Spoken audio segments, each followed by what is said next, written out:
Media Power Up, PR, press, and the engines behind headlines.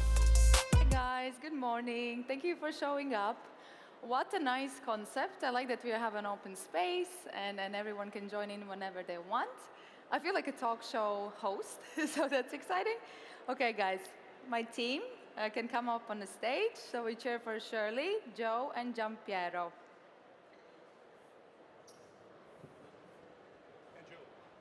Yes, Joe. You should have the mics, and I think they're on already. Hello. Yes, Yep. hi, working, yeah? Right. All good. Nice, I'm so excited about this hello. panel. It works. We already had the chance actually to catch up and have a little bit of a chat before. And this topic, I think, is something that is so heated right now because we're talking about content and we're talking about this time we are in, I would say, about AI, about anyone can be a journalist, how it looks, anyone can write whatever they want and they can be succeed at it just because there's the help of AI. So yeah, I'm very excited to be with you guys here on the stage today. As the first thing, I want you to introduce yourself properly and actually answer to a question. As we are heading towards 2026, are you more excited about where the content is going or worried? Let's start with Shirley. Okay, so I'll kick off. I'm Shirley. I'm head of news at Sigma. We are a team of 15 journalists spread all over the world. And to answer your question, the future is always unknown, right? It's a challenge, but I'm excited about what's to come because I think once you harness the power of what AI can do, combined with the strategic vision of the journalist, I think you're onto something very, very exciting. It's challenging, but very exciting. Great. Giampiero? Well, about my job. I work on battlefields as journalist and sometimes as a press office. So I write on some specialized magazines and media online about gambling. But when I work as press office, I see that our colleagues have no time to write. Yes. So their AI is up to us, to the press offices. What we write is for them just food for their pages. What we write many times go directly to the page. So I think that AI is not, yes, a challenge, but it's just a help for us as we can aggregate many news and to find out what exactly we need to put at the first or the second line. Mm-hmm. So I'm really quiet about the AI, and our job is more difficult for people, not for technology. Okay, great. Joe? My name's Joe. I'm the founder of a PR agency that works with several gaming clients. For me, I'm excited about AI. I feel like, to Shirley's point, there's still a number of unknowns, but it's a developing technology. And I think what will be interesting is to see how media organizations and journalists fully embrace it and embed it into their content. Exactly. Mm-hmm. And as well, why I wanted to ask is was like, an information going around, AI is coming. Of course, a year ago, everyone was or freaking out or being very excited. And they said the first ones to lose the job will be the writers. And that's why, if you actually start living with this thought and working with your people that maybe work in an office and stuff, you see it's not really the case, right? It's more learning those tools and then seeing, of course, who's future vision and so on and so forth. Shirley? I don't know what the future holds, but I can say that right now AI cannot replace a good journalist, and I think the reader looks for authenticity, looks for the voice. This is something that at Sigma News we work very hard at, presenting every journalist as someone who is writing, focusing on particular topics, who has their own voice. One of the comments that I love getting the most is when someone says, "Oh, we follow your page. I love the content that so-and-so writes," for example. Because that means that even though we have, just like any press agency or newsroom, our own guidelines, we work very hard at promoting every journalist's voice. So when you read, I don't know, David Gravel's stories, okay, and you read Gillian Dingwall's stories, you see the difference. As soon as you start reading, you get this familiarity of voice. If you do it with AI, I don't know if AI can actually mimic different voices, but if you've got the right people, you don't need AI to do that for you. AI can do so much, you know, it does facilitate some of the algorithms, for example, so setting your content, your articles, your stories for SEO optimization. AI does help with that, but then it's very important that the journalist puts their stamp on each story, because ultimately, even though it might be seen as being time-consuming, in the long run, the reader will understand. You need to appreciate that readers are intelligent. They are expecting you to give them something that is authentic. So being able to also follow the different journalists on different social platforms, you know, say LinkedIn, for instance, or Telegram or WhatsApp. I think this helps to complete the authenticity of it. And AI helps, sure. Okay, Joe, maybe on the authentic side of things, how to basically remain, I would say, authentic in the world of this AI help generating content. Well, I think from a PR point of view and from the point of view of my clients, what I always say is to remain authentic, you have to consider the wider comms mix. Obviously, AI is becoming more prominent, and it will continue to do so. But to Shirley's point, AI is never going to replace journalists. You know. Let's hope so. It's well, I don't think it will. I think the conversations that I have with media editors that, you know, that AI is the shiny new toy that they're trying to embrace. They're trying to find ways to kind of integrate it into their everyday kind of editorial setup. And at the moment, it's a challenge because we're still kind of scratching the surface of what this technology can do. I think for more data-intensive tasks, AI is really useful. And Shirley had a great example of how, you know, you could use AI to look at a piece of content and then put SEO triggers within it. That's very handy. But I think for brands to stay authentic with the rise of AI, for me, it's around kind of increasing that media mix. So, you know, think about more traditional forms of media. Think about print, think about TV, think about radio, and include that within your comms mix. That's certainly the advice that I give to my clients, and that's certainly the work that we do for them as well. Yes, Giampiero, anything to add on this one? Yeah, I think that I can give an example. We are in Italy. It is the first time Sigma is in Italy. It's the first time an international exhibition of gambling is in Italy. What is the important that? Italian market is a closed market, has been closed for many years. So our colleagues have only watched just the Italian market, the Italian companies, the Italian laws, the Italian landscape, and do not understand what I discovered the first time I went to London, to ICE, and then when I went to Malta for Sigma in the first editions. There I discovered something that I could not imagine about gambling. So, what is the connection with AI?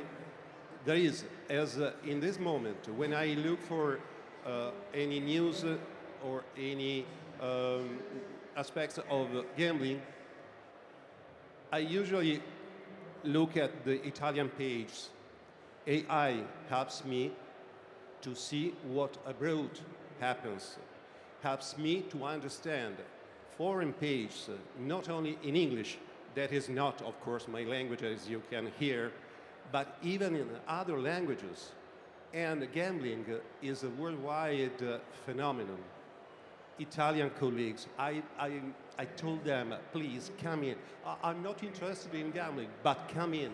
You have to discover, you have to see what is happening in the world.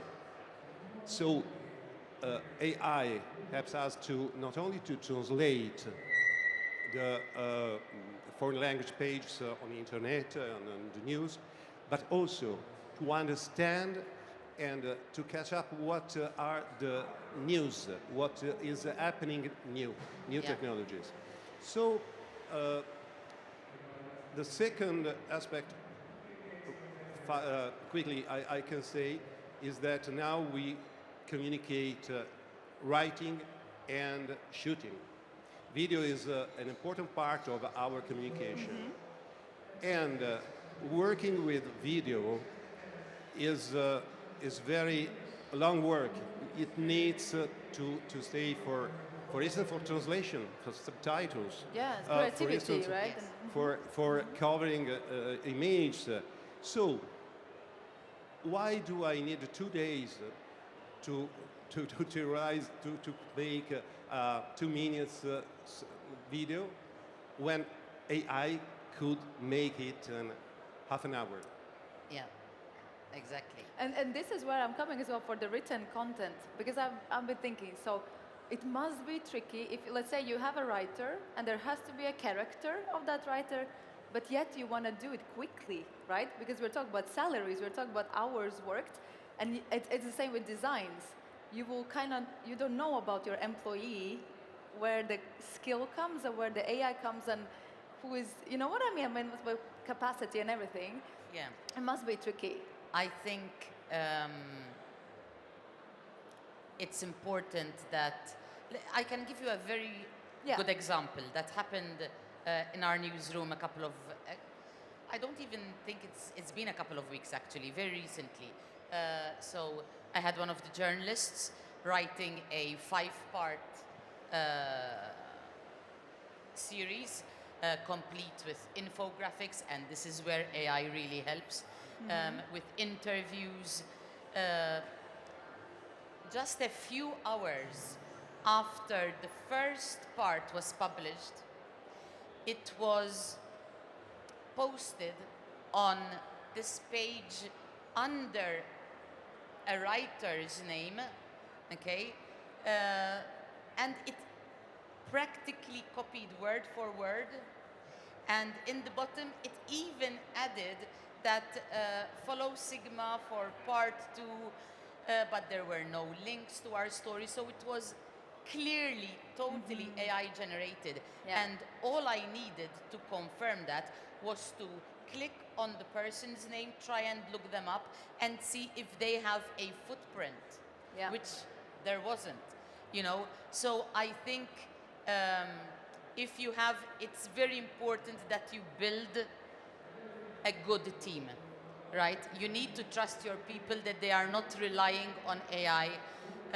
I think these events, someone hinted already at this, I think these events are a perfect opportunity for the journalists to get stories, to meet with the operators, with all the stakeholders, with the regulators. And this, again, I keep going to the same thing, but I think authenticity is the most important thing to help the reader distinguish. Not real content, because AI content is real content, right?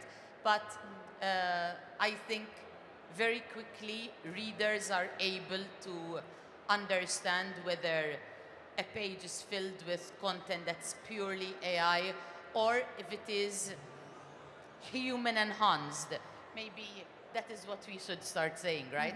Because AI has become prolific. It's everywhere. But the important thing is that it's optimized and improved, and the value is added by the journalist, by the human hand, and also adding other different media, as you were saying, having videos, having infographics, having interactive content that really engages the reader. Because AI can still create engaging content, you know. And if you have an interview, I mean, I remember, not to give away how old I am, but I remember having to manually transcribe over a voice recorder every single interview, you know, and it took forever. Now it's done in minutes, you know. Even though I've been using AI to do transcriptions, I'm still amazed, you know, how quickly it does it. But as you were saying, I think it's about trust, it's about making sure that you have the right team, covering the right stories, helping them to develop the right skills, putting them in touch with the right people. And I think opportunities like these events are the perfect breeding ground for the great stories to come out. Joe, maybe you want to I was going to say, I mean, I feel like from an audience perspective, if you're someone that consumes media, then you're, to the points that we've made here, you will go onto a specific website to read an article from a specific journalist. And AI is obviously going to be used, but I think AI should be used to kind of enhance what that person is writing.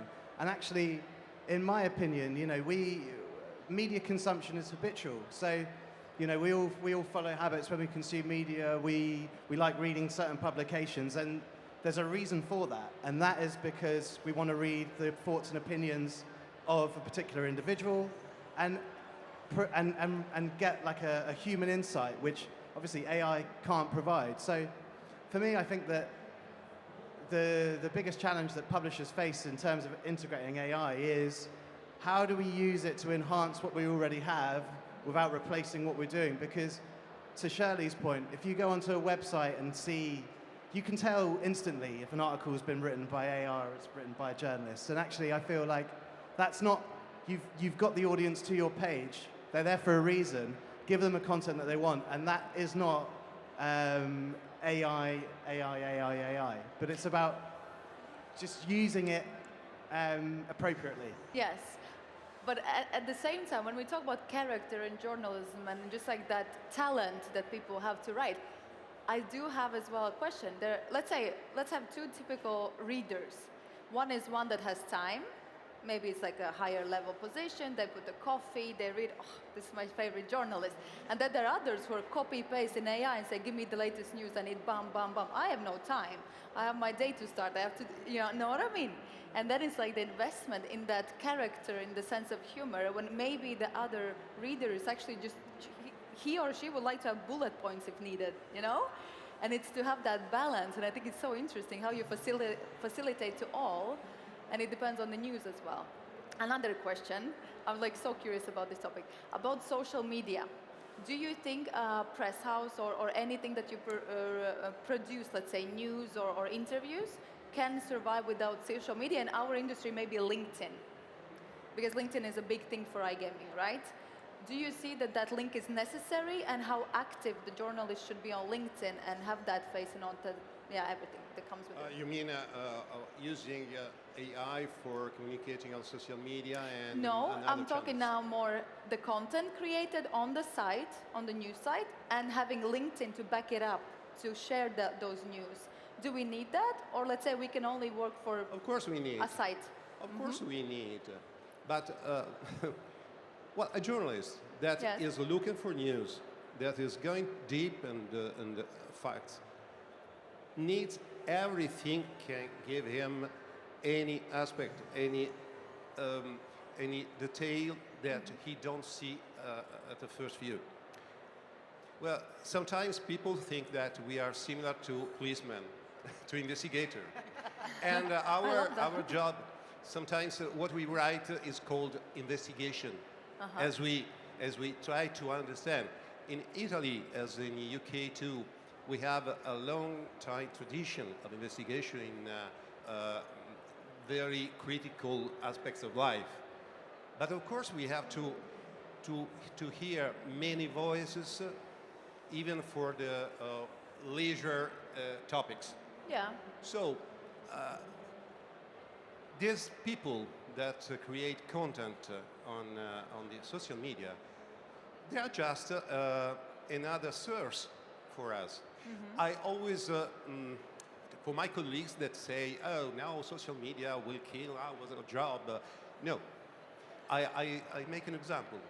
Now I'm going out on the road, I see a flame, a building that is burning, and of course somebody is calling the fireman. But in the meanwhile, somebody is shooting and putting it on a platform. Yes. That is citizen journalism. Nice, very strong. Now people, when see that shooting, asked, one, where is it? Second, who was there in? Third, what do police say about the causes of that? Yes. The citizen cannot investigate about that. And the creator, the content creator on the social media cannot do this job. If they do, they are journalists. Yeah. Okay. Anything to add? I think that social media platforms are absolutely essential. They're used as an amplification tool. So, and you also have to think that using LinkedIn as an example, it's the perfect platform to reach a very, very specific audience. So it allows the journalist's content, writing the story, to travel in slightly different ways. And for me, social media enables the story to live a little bit longer, whilst also ensuring that you can reach multiple different audiences. And the content will be slightly different for each of those platforms as well. I think that's really, really crucial because, if we take an example of a news story that goes onto LinkedIn, that's going to be tweaked slightly. You can target a very, very specific audience that's going to engage with it, and it just further amplifies that content. And it also adds a further layer of authenticity for me because you can see that actually it's multi-channel and it's coming from one individual. Yeah, I think journalists have to be content creators. I think the lines are becoming more and more blurred as we go along because, as you are rightly saying, if a content creator is able to investigate, well, they do become journalists, I don't think journalism can survive without the input of social media. It gives authenticity, but it also targets the different readers that you are talking about. So if you just want to consume content, you go on social media, maybe also ask AI to give you a summary. But we see a lot of engagement on social platforms, different social platforms. For the reader who wants to go deeper and read the whole story, then there is the full article to read. So it's important that we also use social media to engage the reader who might not think that they want to read the whole story, to actually put it more on their plate. Here is where the story is. Come on, read the full story. Enjoy. Sip a cup of coffee. Exactly. Sit down, relax, make yourself a cup of coffee and read our story. Yeah, exactly. Nice. What about the power of a press release? Okay, this is, I think, an interesting one because at the same time, like, there's a brand, let's say they have a very important partnership, right? Do you think that the press release is necessary? Or they can just put it on their socials? They have 10K followers on LinkedIn. Do you still think it's a needed must? It's a checkpoint. We send out the press release about this. Well, we don't want to get rid of press releases in their entirety because then publicists will be out for a job. But no, I actually think that, and this goes back to the points that we discussed earlier. Journalists, editorial teams are getting smaller and smaller, and journalists don't have necessarily the time to kind of scroll through a press release and then take out the interesting bits and write it up. So what I always try to think of from the point of view of my clients and as a publicist is, how can we make the lives of a journalist easy? How can we provide them with content which is where they really, all they need to do is kind of look at it and go, okay, that's good, let's use it. So one of the things that my agency does typically is we'll produce more like news articles, what I like to think as a page-ready content. And that for us is sort of slowly replacing a press release because journalists, media organizations, editorial teams are getting smaller and smaller all the time. I work in mainly for my clients sports and entertainment. A lot of the media that we target, the journalists will have a brief where they need to write 10 to 15 articles a day. They're covering more beats than they ever have done before. So it's my job and it's my team's job to make their job as easy as possible by providing them with content which is as ready to go as possible. Okay, anything to add, Shirley? Yes, the way... Yeah, no, it's not a topic I follow. Of course, the problem, you mean an agreement with companies and so on. I think the problem is the opposite, as people at the moment do not believe that journalists are free. So our problem is to explain that we also can agree with a partner for content because we choose him. So it's not that he decides what we have to say or to write, but we could decide who is the partner we connect with.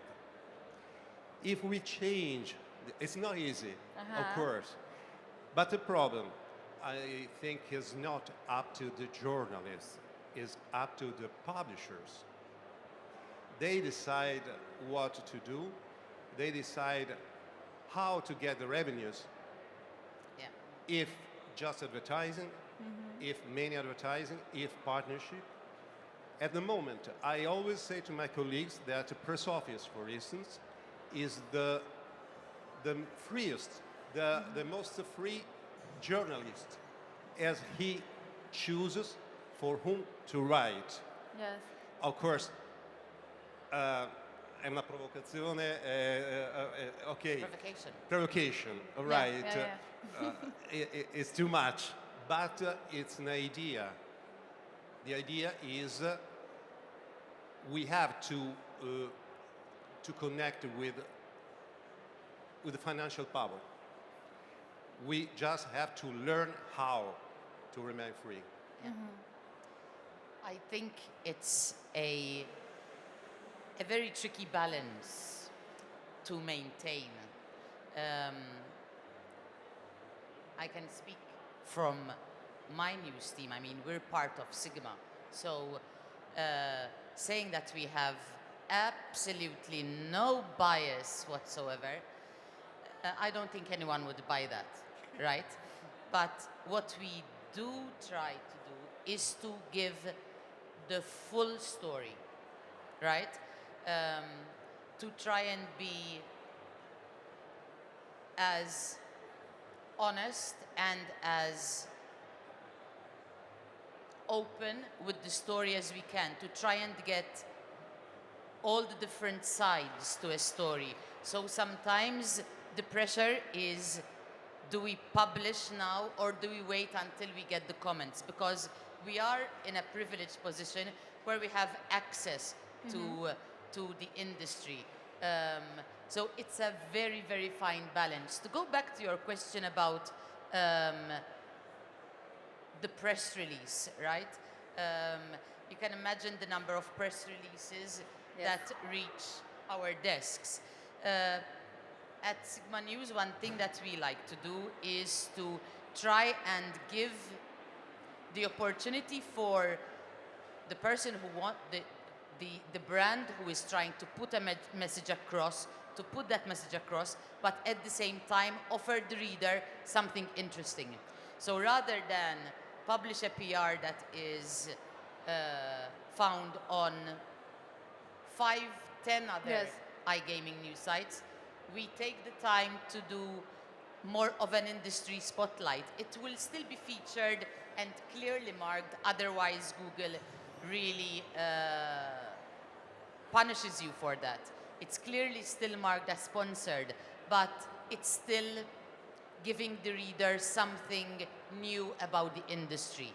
And you said something about do agencies, brands still want to publish PRs? I think there is also an aspect of as optimizing the visibility on the right pages. So depending on the brand, you might choose this platform or it's like this a platform to footprint, publish like a your work. footprint around. Exactly, exactly. And I think that is a crucial point when it comes to PRs. Okay, love it. Guys, I see that we're running out of time. Last one, a quick one, maybe a comment. Where do we see all this heading in 5 years' time? Okay, I think Maybe like as well media, is it all interviews live with video? Maybe it's only written, maybe it's bullet points, like I said. yeah. I think 5 years is a really long Yes, time, and right? with the things, how they're changing. I can't even imagine what the future is in a year's time. So let's say 5 years' time, I think there will be more and more effort to make your publications stand out as human, you know? Because I think we will be in a situation where AI will be so much improved that we will be consuming 100% generated AI content. You know, do we want that? That is what I am really interested in seeing develop, how that develops. Gianpiero? I just think that it's similar to what happened with music. Yeah. Music in the Napster era, you were too young, you cannot remember. Napster was the first platform for sharing music for free.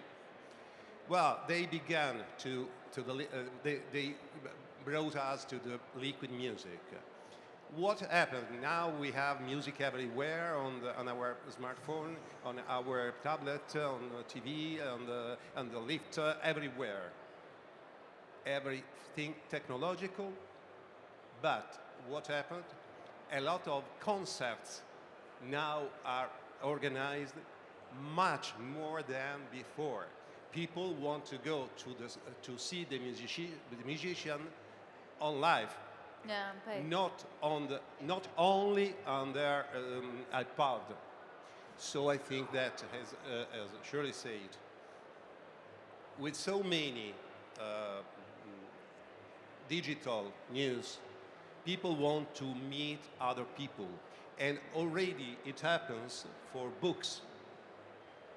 Now, when a writer launches his book, he makes more meetings than a singer. More, the presentation of his book is in many towns because people is available to pay more to buy that book if he sees the writer live in presence. Human connection. Yes. Joe, a quick one. I think that at the moment, AI is there's still a little bit of a stigma around AI. There's audiences, there's a certain amount of people that don't necessarily trust AI. They're a little bit scared of it, and we hear all of these kind of the scaremongering around AI that it's going to replace humans in terms of jobs, industry, etc., etc. And I think it's in 5 years' time, those attitudes will wane, and as more people embrace it, it will become more prominent. And I think as a consequence of that, what you might see are legacy media brands that perhaps will take a stronger stance on not using AI to actually kind of stay true to their principles of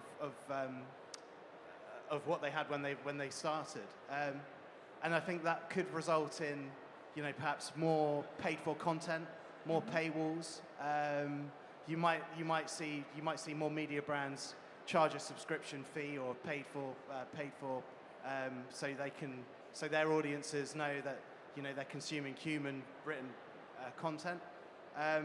But it's one of those things where the more comfortable people get with it, the more you'll start to see it used. And for me, it's kind of about how, as we've spoken about earlier, how can we use it to enhance what we're doing, not necessarily replace what we're doing. Yeah. And I think those kind of media companies that embrace it fully and remove that human element from journalism will effectively lose audiences, I believe. Yes. Thank you so much, guys. I think I can speak instead of you saying that if anyone is curious about the questions, because we're 5 minutes past, maybe they can reach out directly, you guys, on LinkedIn, have a little chat, right? Sure. About the questions the And guys we'll who be down asked. here. Yes. So thank you so much. Come over and say hi. Yes, thank you so much. I enjoyed this actually talk show thing. I should consider. That's the whole idea. Thank you so much, guys. Amazing. you. Thank you.